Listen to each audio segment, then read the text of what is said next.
So you're thinking about running, but not sure how to take the first step. My name is Brian Patterson, and I'm here to help. Welcome to Brian's RunPod.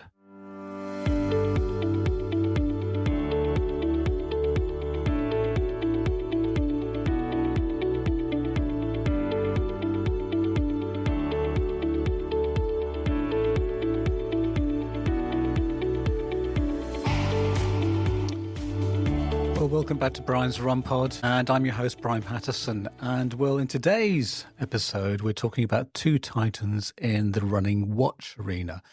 We're going to be looking at how Apple Watch and Garmin compare. And I know some of you lucky people this Christmas, because this episode has been recorded just after Christmas, may have had vouchers for running shops, or maybe had some money and looking to your running gear to give you a much more analytical, experienced running to add to your running, basically. So a much more detailed data to have a look at your running and see if that could help improve your running. So anyway, I know there are other manufacturers which are out there in this space, but I thought for the purpose of this podcast, I'd just cover these two. Now, I am an Apple Watch user and will try to be as objective as I can be with reference to comparing these watches.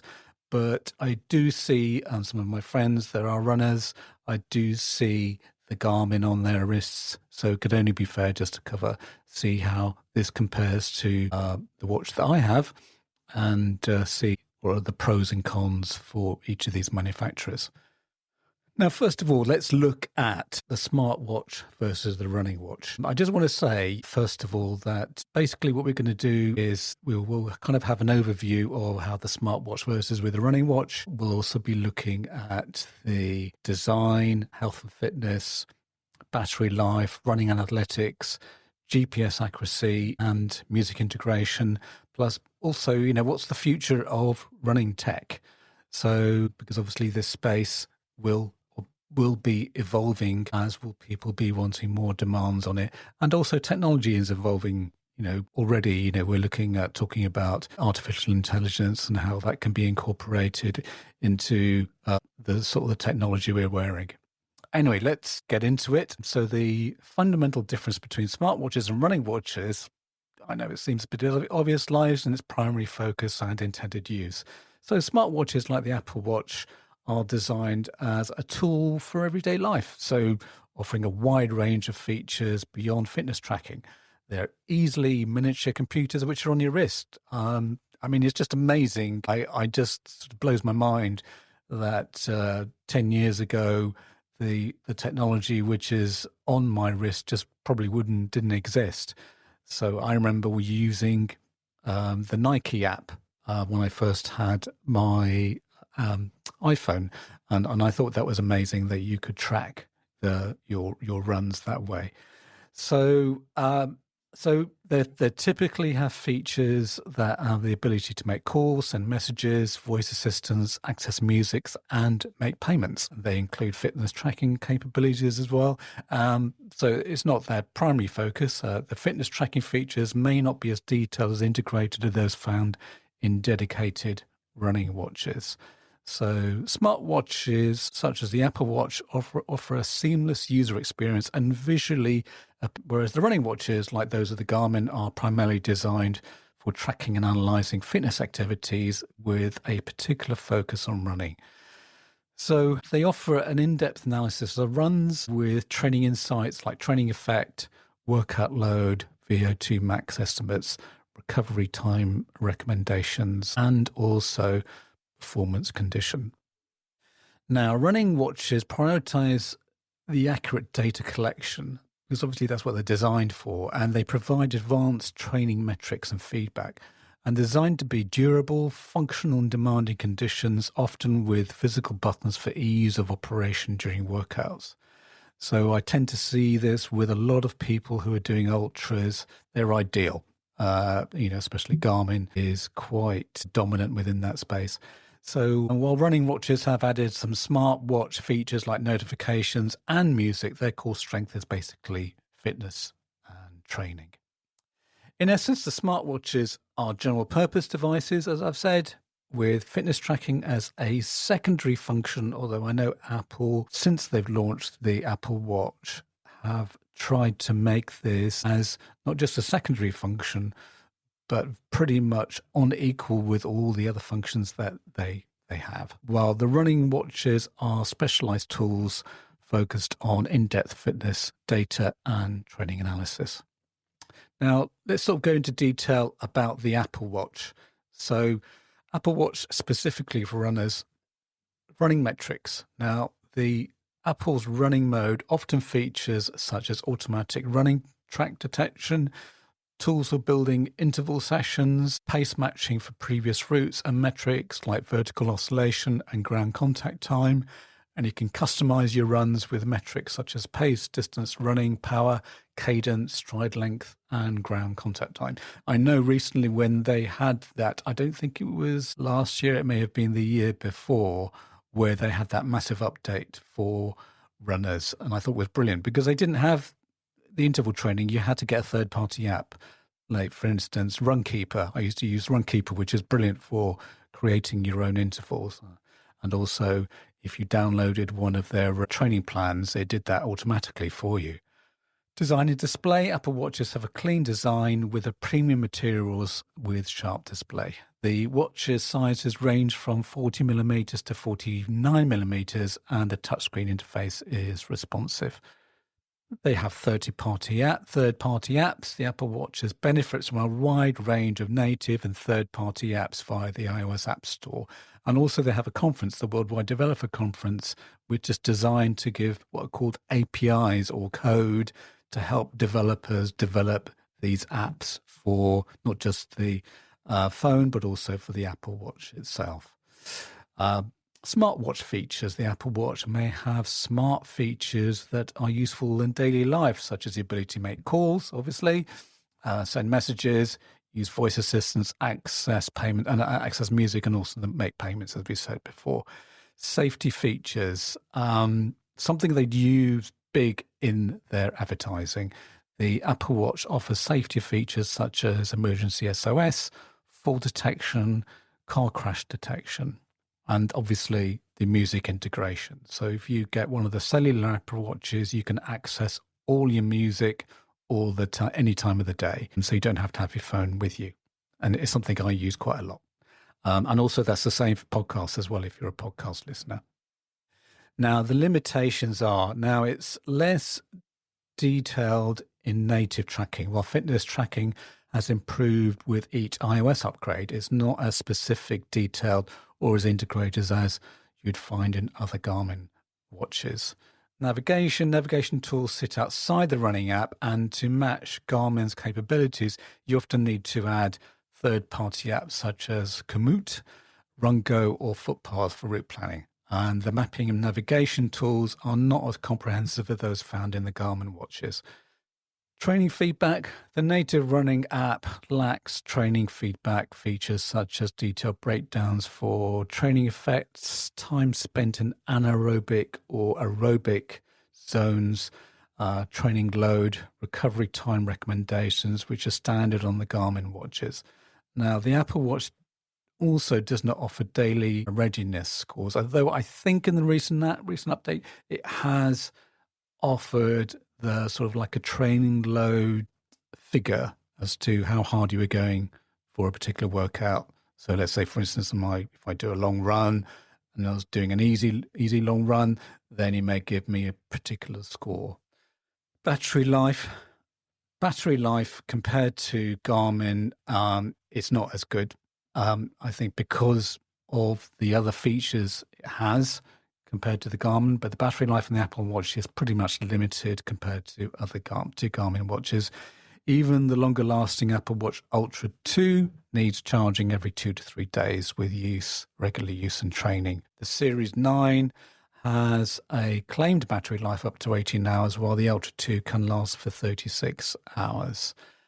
Now, on that, and something maybe I'll talk about later on, you just need to be very strategic with how you're going to charge your Apple Watch if you are an Apple Watch user. And I'll give you a few tips later on about how you can do that, because although I know it's a limitation compared to the Garmin watch, there are certain times of the day where you can charge your watch. So anyway, we'll move on. We will certainly come back to that. Seamlessness, the journey between the running tools and wider health insights is not as seamless as it is with Garmin. The apps and tools on the Apple Watch do not always speak to each other the way Garmin's do, and there's no partner app that collates your data the way Garmin Connect does. Touchscreen limitations, the touchscreen interface can be difficult to use with gloves or in wet conditions. Now, let's have a look at the Garmin and see what the pros are for the Garmin. Its primary focus, it is a running watch. So Garmin watches are primarily designed as running watches with focus on in-depth data and training analysis, making them a top choice for dedicated runners. So really detailed running analytics. Garmin provides a really comprehensive running metrics, including training effect, workout load, VO2 max estimates, recovery time, recommendations, and performance condition. So they have an integrated training feedback. Garmin watches offer immediate post-workout feedback with breakdowns for training effect, time in aerobic and anaerobic zones, as we've said, training load and recovery time recommendations. Advanced mapping and navigation. Garmin watches have integrated maps and navigation tools, allowing for route creation, offline map scrolling, turn-by-turn guidance, and features such as elevation information, return to start, round-trip courses, and points of interest. As I said, superior battery life. Garmin watches generally offer a much longer battery life compared to the Apple Watch. Physical buttons. The Garmin use a combination of touchscreen and physical buttons, which makes it a lot easier to control when you are sweaty, cold, or moving at pace. It has a customizable experience. Garmin allows customizing of watch faces, widgets, data screens, so you can prioritize the information most relevant to you. There's also a free personal training and coaching. Garmin watches offer free personal training and coaching features, including daily summaries, workout recommendations, and built-in workouts. The robust build quality. Many Garmin models like the Phoenix and Epic series are built to be rugged and durable. Very much a very comprehensive health tracking. Garmin watches offer in-depth health tracking features, including sleep, breathing, stress, cycle tracking, body, battery, which estimates your energy levels, and they also track your heart rate variability. So I know the Apple Watch does cover some of those areas like sleep, and they took a while to include sleep as to be part of an integrated part of the Apple Watch. You had to rely on a third party developer or third party app, which I still use today and which I think is brilliant, is excellent. So, but they did taken their time or dragging their feet in terms of incorporating some of these extra features. The safety features, Garmin includes safety features like the assistance feature, which sends your name, live track link, a GPS location to emergency contacts, and an incident detection, which sends your name and location if the watch detects an accident. Now, the cons, smartwatch capabilities compared to the Apple Watch, the Garmin smartwatch features are more limited compared to the Apple Watch. As I've said, the Apple Watch tends to be more generalized, has much more features, and the app ecosystem is a lot smaller. The user interface of Garmin watches may not be as intuitive or seamless as the Apple Watch. And if you are transferring from the Apple Watch to the Garmin, it may take a while to sort of get used to the user interface. Music integration, again, this is something we'll probably look in a little bit more detail. It's not as great as it is on the Apple Watch. So especially for Apple Music users, as they need to copy MP3 files to the device via Garmin Express. And there is a workaround, as Apple Music is not supported, but there is no auto start for music. Aesthetics, Garmin watches tend to have a sportier, more outdoorsy aesthetic compared to the sleeker, more stylishly designed of the Apple Watch. Now, I was quite surprised when I looked at this article that the cost, while some Garmin models, I did have a look up models compared to the Apple Watch, high-end Garmin models like the Forerunner 965 can be more expensive than the base model for the Apple Watch. I would have thought, yes, obviously, than the base model. But I know looking at some prices in the Garmin store then. Let's take a quick break. Hi, Brian and Brian's Runboard listeners. I'm Merrily, author of Just Run. Just Run is the perfect gift for every runner or anyone thinking about starting running in 2025. In my book, I share my journey from barely hitting 3,000 steps a day to becoming an ultra runner in just a few years. A few months ago, I completed my first 100-mile race. Just Run is packed with practical tips for beginner runners. Running is for everyone. You don't have to be fast to go far. You just need to run your own way. That's what Just Run is all about. You can grab your copy on Amazon, including on Kindle Unlimited, or get a signed copy from my website, merrilyruns.co.uk. Feel free to reach out to me on my website or through my socials at merrilyruns.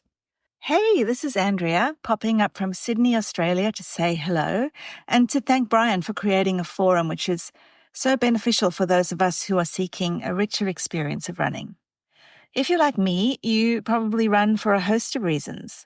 These might include time alone, mental health, personal accomplishments, or maybe reclaiming a sense of self, possibly for the first time in a long time. And you might have noticed that the narrative around running is also changing.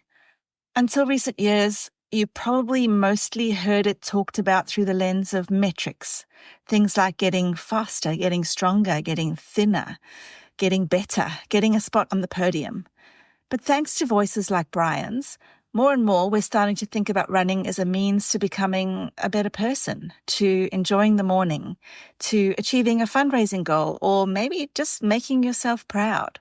And if that sounds like you and you're interested in getting some coaching support for whatever your running journey looks like, I invite you to take a look at Run with the Slow Coach.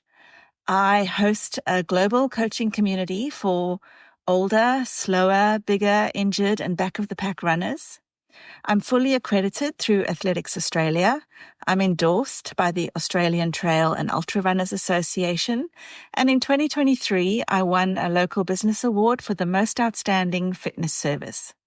I coach online and I promise to keep you accountable because I know what it takes to start a running journey, especially if you're not talented or you haven't been active your whole life.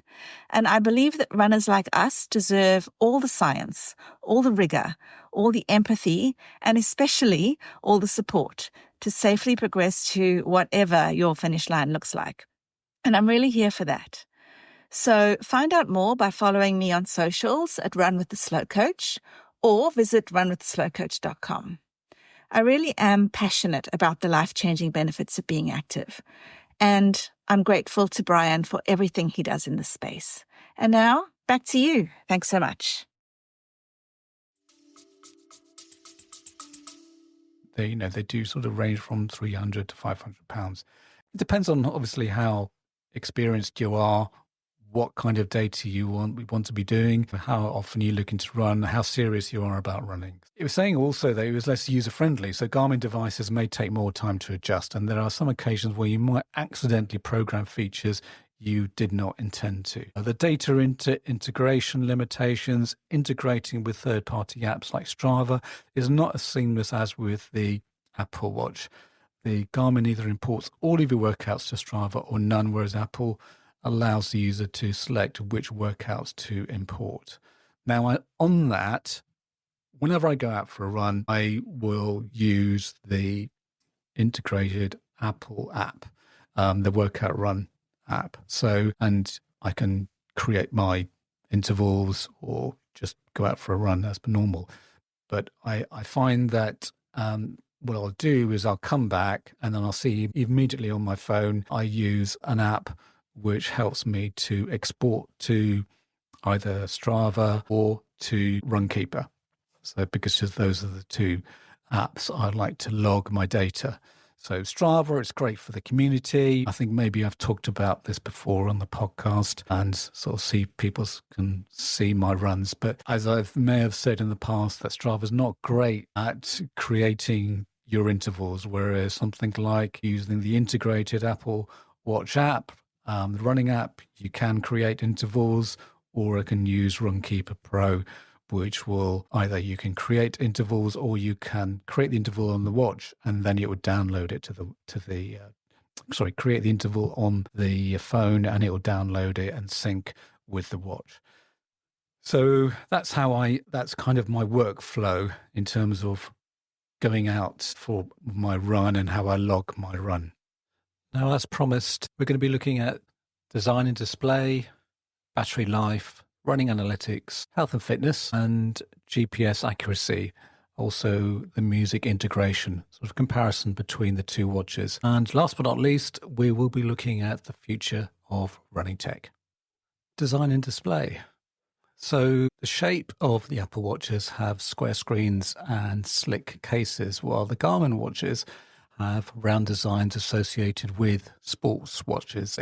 Aesthetically, Apple Watches are considered more everyday stylish, while Garmin watches have a more outdoorsy look. The Apple Watches have bright pin-sharp displays, while the Garmin has an added AM OLED displays to some models. The size, Apple Watches range from 50mm to 49mm, while the Garmin sizes range from 42 to 51mm. As it controls, the Apple uses a touchscreen and crown combination with a voice and gesture control, while Garmin uses a combination of touchscreen and button controls, making it easy to use in the wet or cold conditions. And some Garmin models rely solely on physical buttons. Like, for instance, on the voice and gesture control, I can raise my watch to my face and then I can say so-and-so. I won't say the word so that it triggers something off in your room. So set temperature or turn on the lights or whatever. So now, in terms of straps, both offer interchangeable straps, while Apple have a more diverse selection of designs. Apple design focuses on fashion, while Garmin's design is geared towards ruggedness and sports. Now, do you remember when the Apple Watch first came out? It had, I think there was a gold one, and I think you had to be, if you wanted to buy that, then you had to be taken into a special room, or something like that. But in terms of the functionality compared to other Apple Watches, it was no difference. Anyway, let's move on to battery life. Now, Garmin watches generally have a longer battery life than the Apple Watches, and here are the key differences. Garmin watches can last at least a week with typical use, including an hour of GPS tracking daily. Some models can last a month without charging. The Apple Watch Ultra 2 requires charging every 2 to 3 days with regular use in training, and it can handle a kilometre ultra, but may not be sufficient for multi-day adventures. And apparently the Apple Watch Series 9 needs daily charging, and the Series 9 and SE models have a claimed 18-hour battery life. GPS usage reduces battery life on both brands. Garmin watches recharge quite quickly, although the Apple Watch Series 9 has a fast charging feature where it will charge to 80% in about 45 minutes. So let's say if you're getting ready for work, then you can quickly put it on the charger, have a shower, put clothes on, whatever.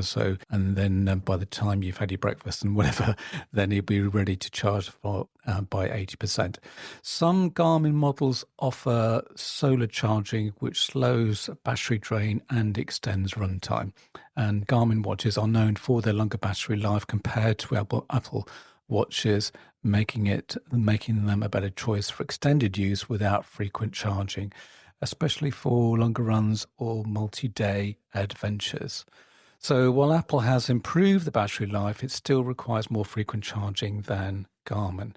Now, the thing is, as I did say, then you just have to be a bit more strategic with your charging. Like, for instance, what I do is, let's say if I'm sitting down watching TV in the evening, then I will charge at that time because I don't require it to be taking any heart rate data or any other analytics at that time, because I'm not doing any exercise and all I'm doing is just relaxing, watching the TV.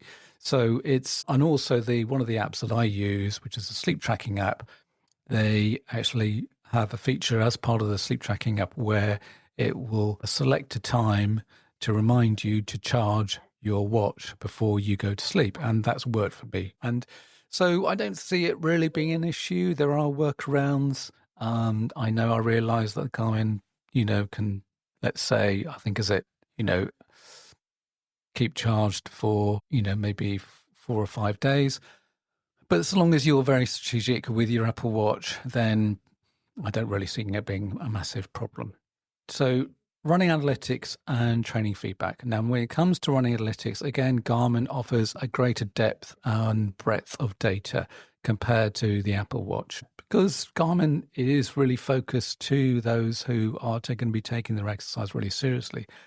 So compared to the Apple Watch, particularly in its native tools, while Apple has improved its running metrics in the last, 2 or 3 years, it doesn't match the level of detail integration found in Garmin. So here's a breakdown of some of the key differences. Running metrics. So the Apple Watch provides a real-time metrics like pace, distance, running power, cadence, vertical oscillation, stride length, ground contact time.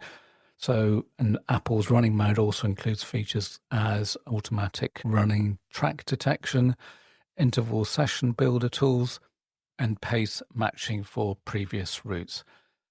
Now, the Garmin offers all those metrics provided by Apple with additional customization options, including the ability to customize data further by lap and averages. And Garmin also offers in-depth analysis of every run with training insights. So if you're really serious about your running, then maybe the Garmin is the way to go. If you're just like a 5K runner, you're doing maybe 2 to 3 times a week, doing your park runs, then maybe the Apple Watch is the way to go. Because obviously, and you don't need to maybe subscribe to other apps like Runkeeper Pro or maybe the Strava for, let's say, particular personal training, running guides, whereas you can just use your Apple Watch and it will give you, you've got enough data coming at you with, your running power, your cadence and your vertical oscillation and stride length. So whether you really need it or not is really up to you. Training feedback. Now, the Apple Watch relies on third-party apps for more detailed training feedback. The native running app does not offer features like training effect, recovery time recommendations, or adaptive training plans. Or the Apple Watch can provide a VO2 max data on the health app, and it's very much an adjunct. It's not exact science there. I think you need to go into a lab to get an exact science in terms of your VO2 max data. But in the health, on the coaching plans and through third-party apps, this often comes with an additional fee. So on the Garmin provides a broader range of immediate post-workout feedback, including detailed breakdowns of training effect, time spent in anaerobic and aerobic zones, so training load and recovery recommendations. Training effect. Garmin provides scores of aerobic and anaerobic impact of a run. Apple Watch does not offer this feature natively. It just relies on third-party apps on the training effect. Recovery recommendations. Garmin offers a recovery time recommendations based on the intensity of the workout and also provides heart rate variability readouts, sleep, breathing, stress tracking for smarter training management.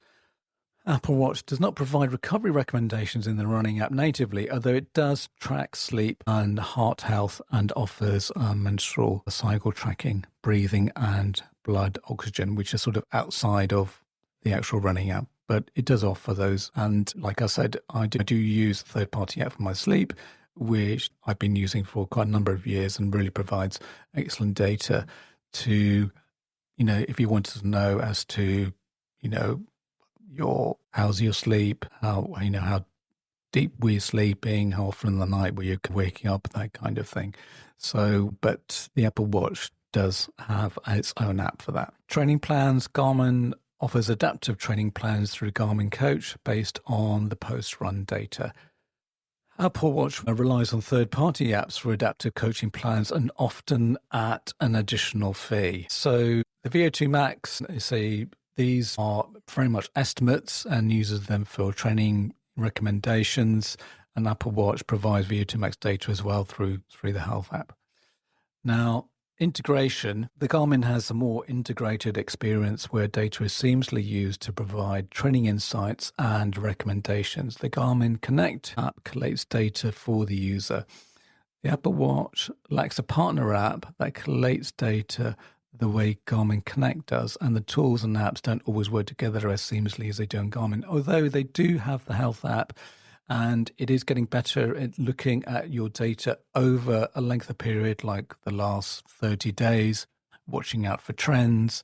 Let's say, for instance, your running fitness, your sleep, that kind of thing. And so it does give you reminders as to how you're doing and whether you need to increase the amount of exercise that you should be doing. In summary, Garmin watches excel in depth running analytics, training feedback, mapping, navigation, and long battery life. So making them ideal for really serious runners. And as I said before, however, if you want the smartwatch capabilities, user interface, intuitiveness, and seamless integration with Apple products, then the Apple Watch is the way to go. So on health and fitness tracking, Apple Watch compiles health data in the Apple Health app and presents it in a more user-friendly format. The workout data can be viewed on the iPhone's fitness app, but communication isn't seamless and users may need third-party apps. Now let's move on to the GPS accuracy. Now, built-in GPS, most Garmin and Apple Watches have built-in GPS, but there are some Garmin models where you may need a phone. Accuracy, Apple Watch GPS accuracy has improved, but some users have reported inconsistencies like under-reporting distance, although I haven't really experienced that. This may be due to the watch using the iPhone's GPS to save battery. The Apple Watch Ultra has a dual-frequency GPS for more precise tracking, when the Garmin watches are known for quite reliable GPS tracking and quick signal acquisition. Dual-frequency GPS, the Apple Watch Ultra has dual-frequency GPS more accurately than the standard GPS, especially within challenging environments. Now, moving on to music integration, the Apple Watch and Garmin offer music integration, but they do differ slightly in their approach to the capabilities. And here's sort of a detailed comparison. Integration with Apple Music, the Apple Watch obviously integrates really well with Apple Music, allowing users to control a music playback from their wrist. However, the integration is not always seamless, but there can be issues such as volume resetting after pace announcements. Headphone pairing for music and workout announcements. Headphones can be paired directly with the Apple Watch, not the iPhone. I use my AirPod Pro and I'm still amazed at how we're able to access the whole library and more from this little device. Sometimes it can be a little bit glitchy if it's charged. If I charge my watch and I put my headphones in, as they don't seem to sync, but if you restart your watch, then it does. Workout playlist, there is a setting to create a playlist for workouts, which can be set to start automatically and play in a random order. Just all you have to do is go to the Apple Watch app on your phone, then go to workouts and then workout playlist. And this means the playlist will start when you start your workout. And I just thought that was quite a cool feature.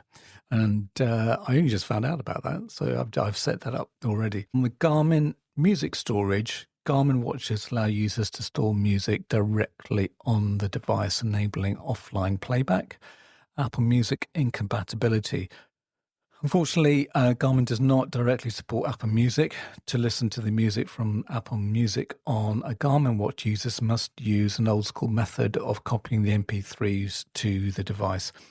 This process involves converting the files to MP3 format and then transferring to the watch using Garmin Express. Music playback on the Garmin works well, and users don't experience the same volume issues as with Apple Watch. Although in saying that, me personally, I haven't had sort of volume issues.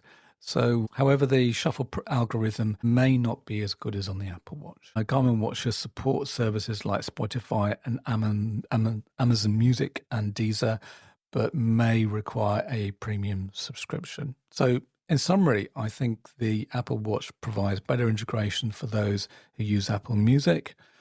while Garmin offers more robust offline playback capabilities and a wider array of music services. Although I know even if you don't have the cellular watch, I know you can have on some of the recent watches. In fact, pretty much all the watches, you can download music to your watch. So both offer control over music during workouts, with the Apple Watch having the touchscreen controls and Garmin having button controls. Now, the last feature here we're going to talk about is what is the future of the running tech, especially which is on your wrist. The future of running tech will likely involve continued improvements and innovations in both hardware and software for devices like smartwatches. And here are some potential trends. So improved integration between devices, apps and platforms will likely become more seamless, allowing for better data sharing and analysis. Enhanced analytics. Expect to see more advanced running metrics, training feedback, personalized coaching features, which will become standard. Better mapping and navigation. Watches may offer a more sophisticated mapping and navigation capabilities with better integration on route planning and turn-by-turn guidance and points of interest. Obviously, a big feature here is a longer battery life, which a lot of people are asking for. And that's not just for the watch, but also for the phone as well. So battery life will continue to improve, allowing runners to use their devices for longer periods without needing to recharge. And this could involve the use of more efficient batteries, solar charging, and other power-saving technologies. Customizable user experience. Expect more customization on options such as the ability to personalize watch faces. I think you're already getting that now. Data screens and user interfaces. More accurate GPS. Expect more customization options such as the ability to personalize. The improvement of the GPS technology will likely result in more accurate tracking of runs, even in challenging environments such as crowded cities or dense forests. And dual frequency GPS is one feature that may become more widespread. So personalized training recommendations. Watches may offer more personalized training recommendations based on individuals' fitness levels, goals, and performance data. And this may include adaptive training plans and workout suggestions and recovery guidance. This probably leans more into AI, as I can already see this is integration appearing in the Strava app itself. So I think in the future we will see more artificial intelligence becoming a feature within the software and within the different types of watches that we have. Anyway, there we have it for this week. And obviously it's really down to one's personal choice as to which watch you go for. You don't necessarily have to choose from either the Apple Watch or Garmin. You can either use any one of a number of watches out there which are on the market. I just think the main thing is if you're really invested in the Apple ecosystem, then you're probably more going to lean to using the Apple Watch. If you're just a standard runner, if you're a really serious runner, then maybe you will go to Garmin because of the fact that it gives much better analytics in terms of running and also a really good battery life. Although you may suffer in the end in terms of having that music integration. But if that isn't a big selling deal breaker for you, then so be it. So anyway, thanks very much for listening and look forward to talking to you next week. And that's a wrap for another exhilarating episode of Brian's Run Pod. Thanks for tuning in, folks. As always, we've got you back with all things running. And next week, get ready for some more awesome beginner hints and tips to kickstart your running journey. Don't forget, you can now send me a message. Yep, you heard it right. Brian's Run Pod has now become interactive with the audience. If you look at the top of the episode description, tap on Send Us a Text Message. You can now tell me what you think of the episode or alternatively, what you would like covered. If you're lucky, I might even read them out on the podcast. Hey, if you want to keep up with all the latest updates, behind the scenes fun, and even some exclusive content, make sure to follow me on social media. We've also launched a shiny new Facebook page. Just simply search for Brian's Run Pod and give us a like. And don't forget to hop over to Instagram where you can catch all our visual adventures at Brian's Run Pod.